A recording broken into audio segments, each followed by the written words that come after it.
All right, everybody. Sorry for the delay. Luke was slow getting here because he was mobbed in a tunnel by a bunch of people wanting toilet paper, right, Luke? Exactly. I gave it all to them. I was like, just have it all. Yeah, you were wearing your puffy sweater, and everybody was like, "What's underneath that puffy sweater?" No, and it's a tiny. You can't get a lot of toilet paper in a tiny suit. No, you have to actually go. That's First right. of all, it has to be single ply, and you have to just put it layer by layer betwixt the sweater or the. Hold on. I think Brian might be ready. Hold on. All right, bring him on. Here we go. Yeah. Hey, Brian. What's happening, man? Hola, senoritas. Hey, look, Brian, we are already live. So, guys, can I hit the intro and can we start this thing? Wait, you're already live? Oh, yeah. Yeah, we're live. Yeah. We're live. I don't have any headphones. I think you're good.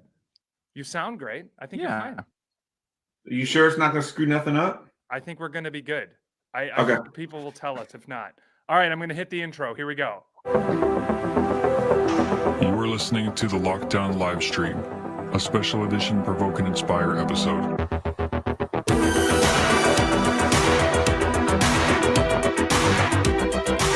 All right. This is it, ladies and gentlemen. It is day 3 of the lockdown. We are coming to you live, literally live, not the live that we used to say, but we are actually here. So anything we say or do, it's too late. It's already happened. We have none other than Brian Head Welch with us. Thank you so much for joining us, Brian. What about Luke and David? Can you What not about see him? them? Namaste. Namaste, Brian. We are here. Fear not.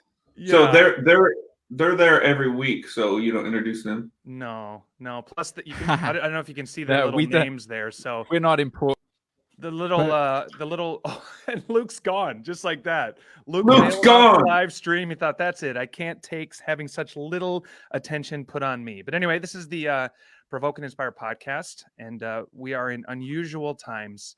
And in these unusual times, I thought it'd be a good idea to stream every single day, for us to be together. Since we can't leave our houses, let us be together.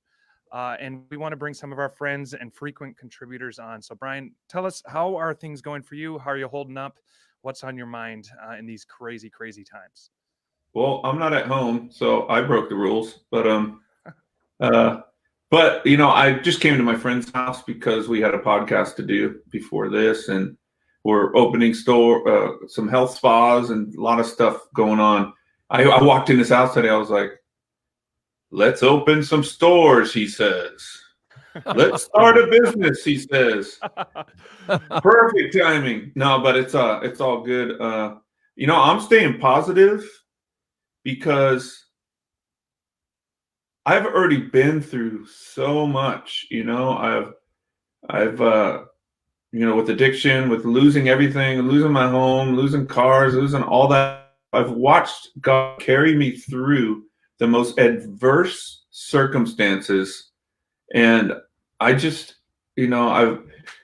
that's what the situations like these are for. They're meant to build our faith, and that's what they're supposed to do, because fear could come in and everything, and anxiety, and it does. But one of the biggest weapons that we have against any enemy that comes against us is rest. Is 3 things, actually: trust, rest, and I forgot the other one. So there you have it. 2 out of 3 ain't bad. One kind of a peace. Yeah, peace. There it is. Peace, trust, rest, and peace. The 3 R's, as David would say. One kind of part of the impact of this that maybe isn't talked about too much is the impact on artists. I have a friend who's a filmmaker. Obviously, you're an artist. There are a lot of people in the entertainment industry, and for them, this is pretty rough. Could you even just talk about how this has affected Korn and maybe other friends of yours in this industry? And I don't know, it's just kind of an interesting, or not interesting, maybe a kind of a sad aspect of the devastation that's being caused by this virus. Yeah, it's I'm going to have to shift some stuff around. I had some plans to do some things, and I might have to, actually everything's on hold, and I'm going to have to figure out some financial things that I got going on, and to go have some bank meetings and stuff. So it's but because of my past failures, I got myself in a position where I'll be okay. I just got to find some solutions, but we'll see. Hopefully there's, the good thing is the whole world is focused in on this, and the top experts are trying to find a vaccine or whatever. They're working. Everyone's working hard on it, and so hopefully the revelation comes to someone, and it just it helps us out. But a lot of my friends, in the touring industry, they've been affected. Me and Janaea had a Loud Crazy Love dates. We've had to cancel all of March, half of April so far, and we're just waiting out to see what happens next. Europe for Korn, big tour was going to happen. We were playing so many shows with System of a Down at the festivals and everything, and it was looking forward to. Actually, this was the biggest year business-wise that Korn was going to be doing, and the most dates and everything in many years since we've taken time off for a record, and so all that's like kind of on hold. We don't know what's going to happen yet, but just staying positive and trying to enjoy home life, and the whole economy is getting hit, and so that's going to be tricky. But I'm telling you, I went through the financial crisis in 2008, and everybody is going to be okay. We're all going to be okay. We're going to get through it. Some things might have to shift. We might have to change, from to get to here. We have to go over here. Who knows, what's going to happen, but it's going to be okay. Because we were actually supposed to be doing something with you in Tokyo, weren't we, in March? Yeah. We had to cancel that, and I forgot about that. But I do think we're going to be okay. One of my plans is, because we might be running out of food, is maybe to eat Luke, because you know what I mean. I thought you were a vegetarian. Well, yeah, but in these times, I'm willing to not be a vegetarian. I don't know. How do you feel about that, Brian? Would you? What's your feelings on that? Well, I would say cannibalism, is probably not the best thing, but biblically, Jesus said, "Eat my flesh and drink my blood." So that might be okay to eat Luke if you hold that scripture up. Yeah, but anyone that wears a tiny suit can't offer up that much nutrients. So it's funny. I told David yesterday, I said, maybe we should try to be discerning with the humor. It's a serious issue. People are struggling. And I can see David really took advantage of my advice. Well, I do. Okay, but now, come on, Brian, you have to admit, you went and bought a bunch of cans of beans and stuff like that, right, to stock up? I did not. And I have 5 rolls of toilet paper in my house. Okay, so I bought a bunch of cans of beans. I don't normally. Did you really? Yeah, well, not a bunch, 5. Okay. So, but then the other, 5 cans of beans. And so the other day I was thinking, I got to have some, I have to eat some, I don't know why. So I thought I'll have some chili. So we had some chili, but then later Jody was not happy because of it. Because that was the emergency bean? Well, just because of what it produced. Oh. And you and her husband? Well, yeah, it's just I could not sleep in the same room because it had some kind of impact on my digestive system. Our bass player says he's allergic to beans. That's what he calls it. He goes, "Yeah, I'm allergic. My body does all these weird things when I eat beans, so I'm allergic." So well, thanks for sharing that. We appreciate the visual. And but look, you gotta have some kind of humor, man. Laughter is medicine, the Bible says, right? That's right. Let's actually talk about that for a second, because I think that could be a relevant subject. First of all, for those watching, and there's quite a few of you, if you have a question, throw it up, and anything for Brian. Anything's fair game in these times, right, Brian?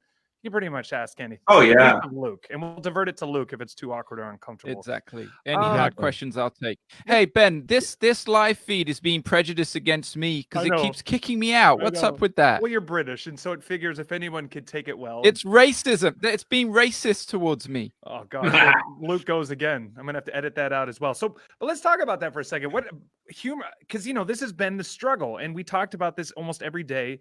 that I have been trying all of these jokes out, that it's kind of a coping mechanism for me. And that I would say about 50% of the time people give me a little bit of a chuckle. Other times people are very freaked out by my humor. So humor is important. So, I mean, Brian, you mentioned that kind of, casually, but where is that line? I mean, how is humor just something that we need as a species to get through this difficult time? Where is the line? Is there such a thing as a line, or are we being, overthinking this whole thing? I think, we're all wired different. We all have different circumstances. So, Right. I know some people are probably going through some heavy things, a lot of layoffs are happening. So we got to have empathy for them. And, it's a struggle. Oh, hi. Humor or a dog can be helpful at these hard times. That's God's way of saying, look, laugh. I got this. But we don't have empathy. But look, we gotta live our lives, right? Like Merle Haggard here. This is Merle Haggard. Like actually Merle Haggard? Well, Merle. Yeah. I mean, Merle. Hold on, I got to kick Merle out. She's like distracting. Or he's not a she. All right, David, what do you think? What is the line, since you're the most discerning among us? Yeah, I don't know. It is a coping mechanism for me. And but I don't know the line. So sometimes people social distance from me because of it, and it's not because of the virus. That's They it. just want to avoid you. Wow. But Ben, I was like, because I was following some stuff on the news, and in some countries, people were like doing songs or doing stuff that's kind of just humor around the coronavirus. And so some people would be like they'd criticize it, like, oh, they're making fun of something serious. And we even talked about this about our podcast, right? We were saying like, should we be careful to not, overdo it with mocking or being, making fun out of a situation that is difficult. But actually on the news report, it's really interesting. There's even like a doctor who's a comedian who was talking about it, and he was saying that it is an important way that we deal with it. And actually often in the hardest times, that's what people need. They need to be able to talk about it in a way that's a bit more lighthearted, and you're able to not just be stressed about it the whole time. And so I think it is helpful to be able to talk stuff through and even to use humor and stuff. Even in the wartime, the Brits were pretty good at that. In the wartime, they'd be using comedy a lot to deal with some awful situations that people were going through. It's not making light of something or not recognizing the seriousness. It's just a way of processing as well, I think. Yeah. I didn't really understand a word that Luke just said just now. That's not my problem, though. David, where are you? I'm in New Zealand. Oh, wow. Yeah. Awesome. Where are you? I'm in America. Where? I'm at my friend's house, Spring Hill, Tennessee, in his office right now. But so I think about this. Did he not pay his gas bill, Brian? Because you look cold. Oh, he told me, he goes, you can turn on my heater, but I just got this jacket. And he makes fun of me because I tell everybody it was at Urban Outfitters and it was $140, half off on sale. So I got it for $70 and I live in it. Oh, that's nice. That's brilliant. It's got these like pillows in it. Oh, so awesome. It does look comfortable. What were you going to say, Brian, before Luke cut you off? I'm going to say like, what is God saying through all this? It's like, what, what he'll walk through us. He'll walk with us and live through us. And he could take away all this fear. And so I really feel like God is speaking through things, like this virus, just saying, hey, look at me. Jesus is like, come to me. He's always saying, come to me, to everybody. So. Yeah. I was just praying this morning, and I felt that like one of the verses that came to me was John 16:33, where Jesus said, I told you these things so that you may have peace in this world. You will have trouble, but take heart. I have overcome the world. And I feel like this is a true word. And it's a time for me as a Jesus follower to test my heart. And I think, like you're saying, Brian, to have a time out, to have some humility, because, all of us here, we've made all of our plans, and now those plans are they're not happening. And it's a time to kind of evaluate my motivations and my relationship with Jesus. And like, I've been saying in every podcast recently, it's more than ever, I need to just spend time with God. And Yeah. and if I am fearful, and I know we all are struggling with fear, I was talking with Ben about this yesterday, and it's like it comes in waves, like Yeah.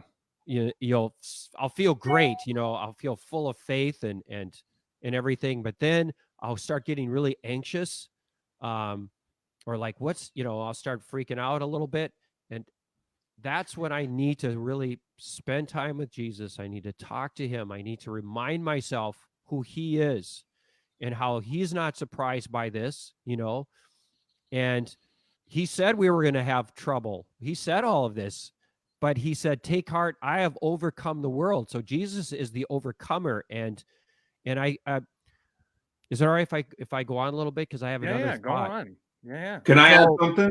Yeah, go for it. He also said, "Be of good cheer." Yeah, in that, that's right. Right. And could that be, the humor that we're talking about a second ago? Just having humor through it, and you grieve with people who grieve, and you rejoice with, others rejoice. But there's a mix. There's room for everything, right? Yeah, exactly. But what I was going to say is, because Luke is in Poland right now, and it made me think of during the really tough communist times in Poland, where people were really being persecuted in a really hard way by the communist government, and a lot of the evangelical church fled Poland during that time, but the ones that stayed were the Catholics, and they were a refuge for people. I remember when I went there in the 80s, there was this in this one place where I went, the church opened the church for people who didn't have food to eat. They could sleep in the church. They gave bread and tea to everyone who wanted to come. They didn't have a lot of money, but they opened the church. People were sleeping everywhere. All these young people were sleeping everywhere. The priest was feeding people and giving them tea. And that's why I believe in Poland today, the Catholic Church is so huge and has such an influence, and the evangelical church is so small and has hardly any influence. And I feel like this is a time for us as Jesus followers to be out there, in a relevant way, demonstrating God's love. I think this is a critical time for us, actually, and we need to take advantage of it. And Brian, I'm like you. I think, but these big shows and these big events, like what you were going to do in Tokyo that got canceled, and I can think, oh man, the influence we could be having. But I'm wondering if we're not going to have a greater influence than ever during this season. That's what I wonder. But kind of on that note, Alexei, one of the missionaries in our mission, he wrote, before any great move of God, we have seen the last attempts of the enemy to bring fear and division. I believe we're about to see worldwide revival. I agree with that, but I think the interesting aspect of that is that I think the enemy is also at work to bring division and a spirit of self-preservation through this. I think, it can be a novelty for a few days, right? It's like being stuck in a snowstorm, or depending on your circumstances, some people are suffering far more than others.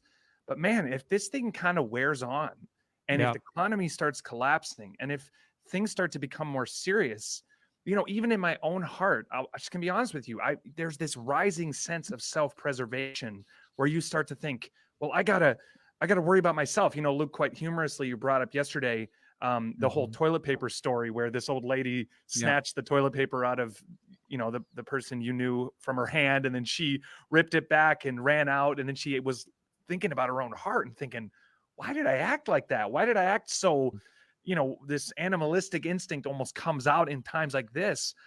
I think that's part of why we have to stay so grounded in Jesus, and why we've got to be starting our days in prayer, while we got to be isolating ourselves from so much noise out there. Because man, the enemy also wants to use this, right, Brian? He also wants to get in there and cause us to be afraid of people and distance ourselves and think only of ourselves. And it's not a guarantee, right, Brian, that just because God wants to do something good through this, that we still have to choose, don't we? Yeah, I think so. But I think the biggest thing is there's demons unleashed always, right? And it's like they're at work, doing their stuff. But the biggest thing I think is just fear and division, because it's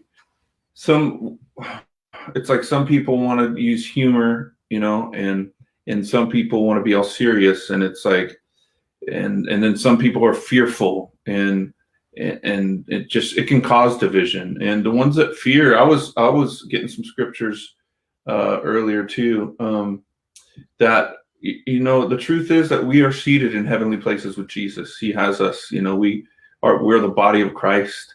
He says that we have the Spirit of Christ, we have the blood of Jesus, we have the mind of Jesus. Our bodies are members of Christ Himself. It says in 1 Corinthians 6, and we shouldn't be living in fear. That's the main thing.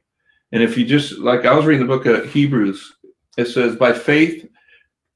They're talking about some of these people that were walking in faith. Some of these people overthrew kingdoms. They ruled with justice and received what God had promised them. They shut the mouths of lions, quenched the flames of fire, and escaped death by the edge of the sword. Their weakness was turned to strength. They became strong in battle and put whole armies to flight.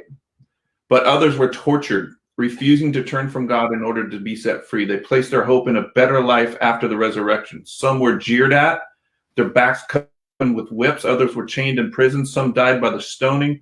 Some were sawed in half, and it goes on. And it says all these people earned a good reputation because of their faith, and they stood. It's like there's a heroic type of trust and faith that these guys had. And I was just looking at it going, there's so much fear with this virus, and it could cause a lot of damage, yes, but I mean, something's got to rise up inside of us, which I think prayer will do it. Jesus got to give us boldness and everything.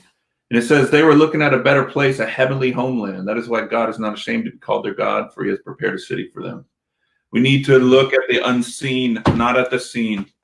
These circumstances will pass. We will get through them. And I think Christians sometimes freak out more than other people. It's like some people in the world are just at home and watching comedies and stuff and getting through it, and Christians kind of take things to a dramatic place, an overly dramatic place, and we shouldn't be. We should be the ones the living in the most rest and trust and peace, and people be drawn to us. How come you're not freaking out?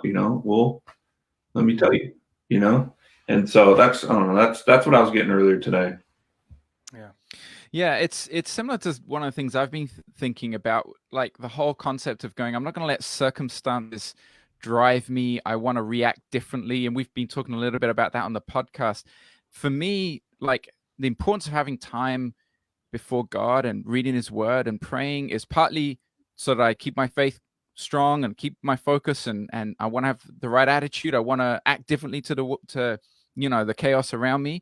But also I've been just more and more aware of how important it is as sons and daughters of God, as followers of Jesus, that we're also aware of what God is doing and how He's using the situation, and being in a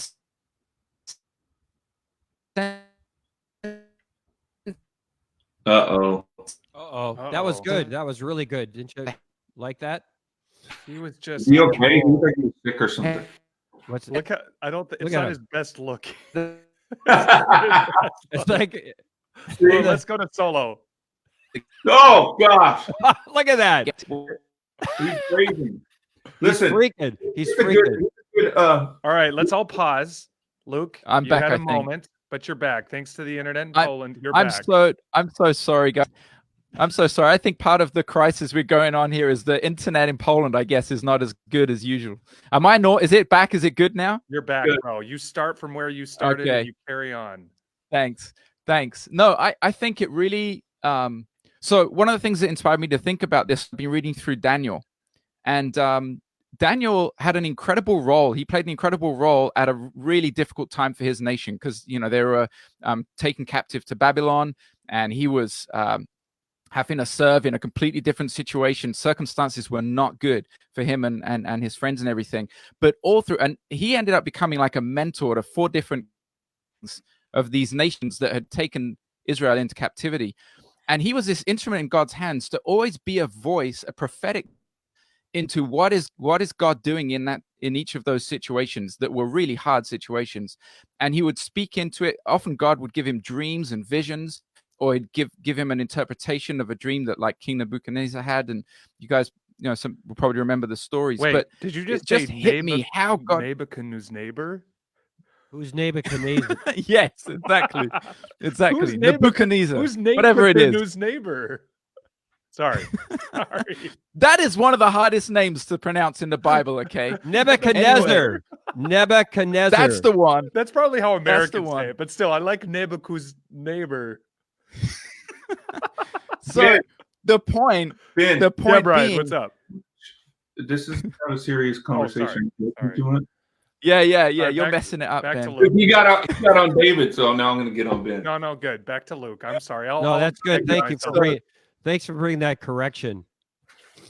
I'll drive it home. So, but the point I was making was God just used him in this unique way, giving him insight into what was happening. And I've just had this sense that we're supposed to be searching for that right now as well in crisis, that we're seeking God and we're open and saying, God, what do you want to say? What do you want to do? And help us be ahead of the game, not just sitting back and waiting for things to happen to us, but what is it we can do right now? And what is it that God is wanting to do? And how can we speak into that? And I think that's a really important kind of thing that we need to look at right now. Yeah. I love it. David, you got your mic up to your mouth, so what's up? Well, I don't know. I also think fashion is important during a time like this. Like So, a nice coat. yeah. And so, I know a lot of you think that my hair never has got, this is my natural color. Yeah, that's what we all think. And so, but the first thing I did is I didn't buy toilet paper. Oh no. I bought a bunch of hair dye.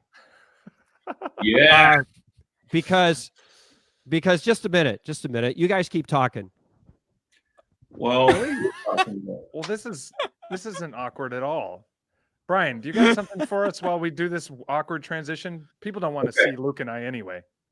if people are out there and they're stressing over money and they're stressing over their job, stressing over the virus, I have a solution for them.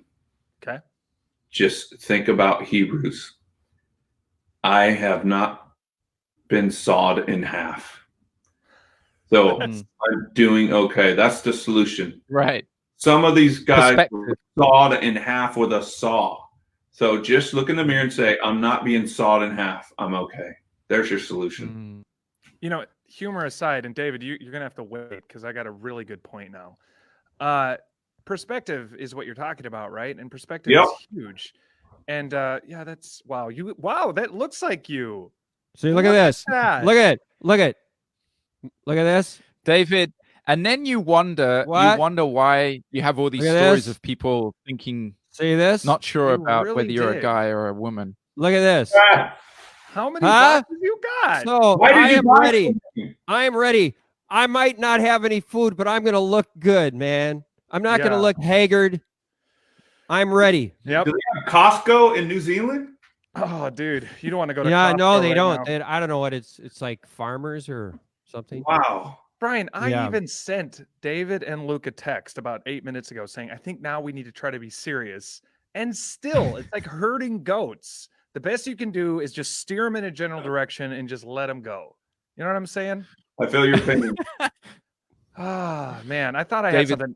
No, I do. Told. Ben, I you do. had a point you were making. Yeah, I mean, man, the humor is good. I think the community is good. I think we need to be together sincerely. And it sounds funny, but we do, again, speaking of perspective, we live in a time with the internet, and of course it has downsides. We've talked about that. The internet can be overwhelming. The social media can be overwhelming, but it also allows us to do this. It allows us to connect with people. I've been talking to people from all over the world. Even my cousin, he even set up there's a game you can play. It's almost kind of like a digital board game. We were playing on Zoom with all of my family. We're playing it together, and it sounds funny, but it kind of brings some normalcy to what is a very kind of a scary situation. And so I think Normalcy? Normality, yeah. Is normalcy not a word? I don't Brian? know. Get him, Luke. Maybe I'm Get him, learning Luke. something new. I don't know. He always does that, so I thought I should do it to him. Sorry, sometime. Mr. Nebuchadnezzar. You know, I mean, if that's not the pot calling the kettle, whatever, I don't know what is. I would, you know. Anyway, so perspective is good, but man, I got to be honest with you guys. Like, I got an intense mind, and I can get fixated on things, and I really go through bouts where I start to kind of get freaked out, and you know, even I would say I'm kind of a mild hypochondriac, and you know, and then the sort of residual effect of having young kids and a pregnant wife and all that, and you know, Right. not wanting Your that. wife pregnant? Yeah, September, man. Dude, Number that's 3. real. You know, that's real. My guitar player James Monkey, he's at home and he's got, you know, his mother-in-law is, you know, she's not old, but she's, you know, she's worried about her, and he's got a newborn daughter. Yeah. So he feels a little trapped, and that's real. That's a real concern right there, you know. And it's but you know, trusting Jesus, huh? But when you have these little just fragile beings living with you, it's a, you know, it's a real thing. So that's when we have to have empathy, you know. Yeah. And again, I trust God, and for me, I know I've repeated myself a lot over the last few days, but it just is such a peeling back of the facade of our own control, and that I have to give my life, the life of my family, into God's hands, and just continually remind myself that I didn't have control before this virus. I won't have control during it, and I won't have control after it. And that, like you said, Brian, I think that there should be a quiet confidence in a follower of Jesus that knows that our inheritance is not here. Our faith is not in these things, and that we can live in light of that security, and we can be free and not think of ourselves. That's been my prayer, you know, as God, I want to look back on this moment and know that I grew as a result of it. You know, again, I go back to James, where it says, let trial have its perfect work in you, right? Just because you go through a difficult time doesn't mean that difficult time will necessarily produce the results God intends for it to. There is an accepting of that, an embracing of that, saying, God, use this. We're going through it. There ain't nothing we can do about that now. So use this to refine my character, use this to crystallize my vision of what's true, and use this to produce in me your love embodied in practical ways, and meeting the needs of those around me. Let me think about people around me, you know, let me call those that are isolated. You know, I one probably aspect of this that's easy to overlook when you're young is there's a lot of people, you know, older people who are so isolated. I mean, they're being forced into isolation. They're already not, you know, they're already isolated just because of the individualistic society that we live in.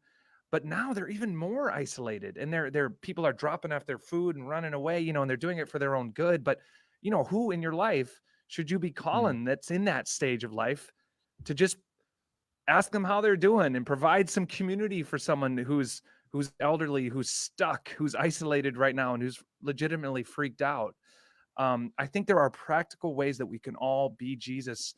And like we've been saying over the last few days, think outside of the box. You know, we all have our thing, you know, whether it's music or podcasts or writing, but maybe God would have us in humility put that down. And like you've been talking about, Luke, maybe I got to just for a season be someone that meets people's practical needs. Maybe I don't know. I don't know what it is. Provide entertainment for people in retirement homes somehow. Sounds ridiculous. That's something I would never think to do. But maybe that's exactly what Jesus wants me to do. I do streaming concerts and get someone to set that up. I don't know. But this is a time where we need to be Jesus in practical ways. Well, that's one of the things we've been doing. Just even today, we're having some meetings with some of the guys from the mission, and you know, I think we said this yesterday as well. But a lot of what we do is canceled because it's event based or outreach, meeting people, and we've just decided we need to just cancel everything and find what can we do now that would really practically help the situation and the crisis in different countries. So as a mission, we're taking that attitude, like we're joining everybody together. Guys, let's be proactive. Let's just cancel all the stuff we usually do. And you know, for the next 3-4 months, and see what happens after that. And let's just go and volunteer at a hospital. Let's go door to door and leave some messages to encourage people. Let's go see if the pharmacy needs somebody to deliver medicine. Let's do some stuff like that. I think that's really important. That's cool, Luke. I love that. Just having the open heart to serve, do whatever. I don't know if that would work out for me, delivering medicine to a door. You could do like you could do like songs at like an old folks home or something, but in like Brian, right, wait a minute. You need to join our sign thing. No, it's okay, Brian. go, that reminds me of when we did this podcast in Minneapolis, and there was like a preschool there, and you were trying to find the door to where the podcast was, and like, remember that? Yeah. And all these teachers were like hiding under their desks and everything. And they, remember that? They call the cops rolled up in the back of the church, right? That's right. Yeah. They're already very suspicious, because this is like a school/church, and so they have very like tight rules in terms of entry, right? Because they're trying to keep these kids safe. So even I've had like moments where I forget my little key pass thing, and so someone lets me in, but they look at me like, I'm gonna let you in, but I'm gonna keep my eye on you. Maybe I'll hit coach purse. But then the idea of you, no offense, but the idea of you like trying to open up those doors, I can't imagine like they thought that's it. The end is nigh. Hey, Brian, do you get this a lot? Like where people, when you go to a shop and people are always say, can I help you? Can I help you? Can I help you? Do you get that? Like I go somewhere to a store, and then the people in the store will come up to me and they'll go, can I help you? And I'm like, no. Yes. Do you get that? Yep, I do. One time, this is the best memory. I was in Europe. I was in Australia. I went for the parachute festival. I came back 20-hour, whatever, layovers, everything, 20-hour trip. I'm like dead tired in LAX, and it's all quiet. Everyone's reading, but it's so packed at the gate. This little kid, there's a boy and a girl, like 5 years old, walking, holding their mom's hand, and it's so quiet at the gate, and they go, "Mommy, that's a bad man." Like, he goes, "Billy, you don't say that." And everyone like stopped reading and looked at me, and I just, and then they kept walking. Is he a bad man? They looked back at me. I go, "Rrr." Oh man, I can't imagine, because even like just having long hair, I sometimes get a look like, what are you doing in here? Right. But see, now, you're not gonna break stuff, are you? But Luke doesn't get that because they think he's a girl, so they just like bring him flowers and stuff. Yeah. David, you're the one that has all these stories of people thinking you're a girl, like, and you tell them, you say that's you, not me. It's because of the hair dye you have. You just got stapled. In the words of Chad. Let's hey, there it is. Hey, Brian, I have something. We have something that we think you could do, that you could join in with one of these, the movement that we're doing. All right. Yeah, we're gonna put you on the spot live, so you can't say no. Yeah, so we're gonna invite you to do it now. So it's called. We've started this hashtag. Yes, for you, Brian. We started this hashtag called Hope Beyond Fear, and we asked all our people across the mission, all our volunteers, everybody. We said, everybody write a sign of a message to encourage people, and take a photo. And then post it on social media with like, have you seen the dude with a sign thing? There's an Instagrammer called Dude with a Sign, and he about it. Right. So, okay, here's my sign, right? Can you guys see it? Yeah, we can but we can't read it. And surely I am with you. Hold it straight. Right. Hold it straight. Okay, it says, and surely I am with you always, Jesus. And then it says, and then it's hashtag Hope Beyond Fear, right? So, and everybody's done a different sign, like it can be whatever you want, but just something to encourage people during the coronavirus thing, and then post it and hashtag Hope Beyond Fear. So there's a chance. There's something you can do. You won't scare people if you do that. And all you people out there, write your own signs. Yeah. Yes, exactly. Everybody join in. Here, how about we just answer this question? I think it's kind of an interesting one. Brian, starting with you, what are there some things you're excited to do, or you feel like maybe this is a unique opportunity for you, given the I don't know, sort of the cleaning of the slate, the wiping of the schedule? What are some things that you had any ideas? No, I basically got home last Monday. Sorry, I got home 7 days ago now, and Monday was my first day off in 6 weeks. So my project is to do nothing. Right. And Rest. kind of relax. And I moved into a new place. So after a few days of doing nothing, I'll probably start going through some more boxes and such. So, but yeah, just really relaxing and everything. I've been touring a lot, and it's so good to be home and to have a new place, to be excited about. But I don't know how it happened. Yesterday, I'm in the kitchen and I have a bathrobe on, and I feel this pain in my arm, and I throw my bathrobe off like quicker than I've ever done anything. And I look at my arm looking for a spider or something. And I'm like, what is that? And I look over at the wall, and there's a hornet on the wall. It got into my bathrobe and stung me. Whoa. Crazy. So I saw the picture you posted of that dude, beast. you see how big that thing was? Yeah, it's crazy. How did it get in the bathrobe? I don't understand. What more does a man need? We got the coronavirus. Wasps are biting us. Our pets' heads are falling off. Our pet. Right? are falling off. What else do we got to deal with? I know, it's true. Can't get my It's shoes true. on. I lost my shoe horn. My monocle broke. Dude, Man, what more does a man got to Crazy. deal with at times like these? love in my house, just enjoying my doing nothing, and I get Yeah. stung by a wasp. And it's like 50 degrees outside and raining. Well, maybe that should be a lesson. Maybe there's something you got to do. I don't know. Maybe the wasp trying to tell Yeah, you the something. hornet was trying to tell you something. I guess. I What don't is- know, man. I don't know. All right. Well, we can wrap things up here. Brian, thank you so much for jumping on with us. I know we got a lot of questions in here. I'm trying to scroll through. I don't know. Ben, can I share, while you look at some questions, can I share a brief testimony, something that related to Brian that happened here Yeah, just do recently? it. Do it. Before the whole lockdown thing came into place, we did a screening of Loud Crazy Love over here in Wrocław, Poland. And it was really cool. Brian, you sent a couple of videos, one to help get the word out, and then you did another video that was just for the audience that watched the documentary. And that was really cool. And we didn't tell people. And so, like, when the documentary finished, we put on your message to them, and they were really like excited and encouraged that you'd done a video for them. Oh. And most of the crowd were not Christians. They did not, like, it's for many of them, it was the first time they were hearing about Jesus in that way.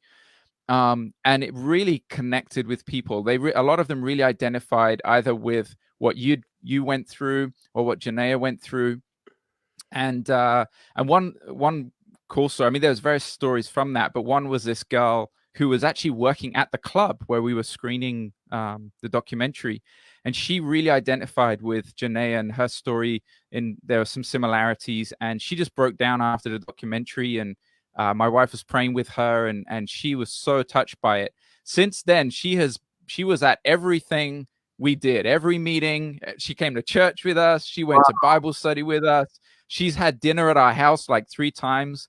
And like, she's just so like, just Jesus has hit her, and it's so cool. So that was What's pretty her name? cool. Luke, what's her name? Brian should say hello to her. Yeah, her name's Sasha. She's from Ukraine, and she lives here in Wrocław. So yeah, she's really appreciative of the film you made and of sharing that message. So Yeah, it was cool. Sasha, I'm so glad that you've been touched by the Spirit. There's nothing better on this planet than to be touched by the Spirit and to be awakened eternally. I'm going to pass it on to my daughter, Janaea, how her story impacted you. So it made my day. So I hope to meet you one day, Sasha. Awesome. Yeah, and Awesome. Thanks. there was some amazing, incredible stories from our time together here in Minneapolis too, Brian. And it's cool. It's cool. That was a cool event, man. Yeah, it was amazing. Being able to talk to people after the show and then at the screening, and it's just hard though, right? Because it's like, I really pray that God would, that's another thing that I've been thinking about is just I don't typically pray in a sort of a global sense, but I've been finding myself saying, God, like, I don't know, I want you to do something through this, but also let this Heal our world. Yeah, it's weird. I don't pray like that often, and I'm not saying that's right or wrong. I'm just saying I don't. But just finding myself in the mornings like praying for the world, period, like the big W world, and going, man, God, like heal us so that we can be back out there and doing these events and telling people. And I know it's not just about us and God can do anything, but I don't know. It just shows you the urgency, right? Like 2 weeks ago, month ago, I thought we'd just go on forever, right? All these tours, all these things. Oh yeah, we'll do this event to that event. Like it says in James, I plan this, I plan that, but who knows? Let it, for me, my prayer is that I would come out from the other end of this and really have a renewed sense of urgency that you just don't know. Like David, like when we were in northern Iraq preaching the gospel in Erbil and places like that, and Dohuk, and 2 years later, 18 months later, ISIS comes in and the whole of northern Iraq is taken out, and we can't go there anymore. And, you think of places in Turkey where who knows how long, if, we're going to be able to preach the gospel, in places in the Middle East and here in the US, and who knows, we just need to be urgent. And it just makes me kind of sad to hear stories like that in some sense, because it just makes you go, man, I could have been doing this every day. I should have been bold with the times I had. And it just inspires me to want to be even more bold going forward. Yeah.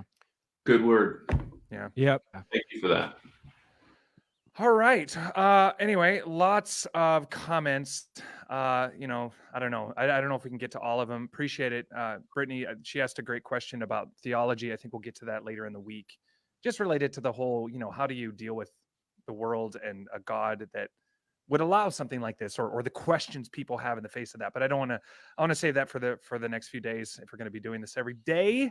But Brian, would you just pray for us? Would you pray for those listening? We've had many, many people listening. Sorry I didn't get to all of your questions or comments. Really appreciate all of you who checked this stream out. Hopefully this was a community for you, even in a digital sense. And can you just pray over our community, and that God would relieve their fear, that he would open their eyes to the reality of the world, and that he would inspire them to be used by him in a powerful way at a time like this.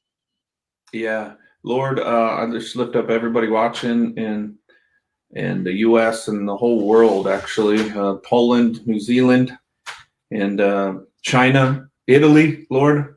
It's pretty crazy, Lord, what's happening, but we trust you, and I ask you to just give all these people, all your people, that spirit of trust in their souls, deep within their souls, that they would feel that you got this, because you do. And, Christ is living inside of us, and you're going to, you raise things back to life. That's what you do.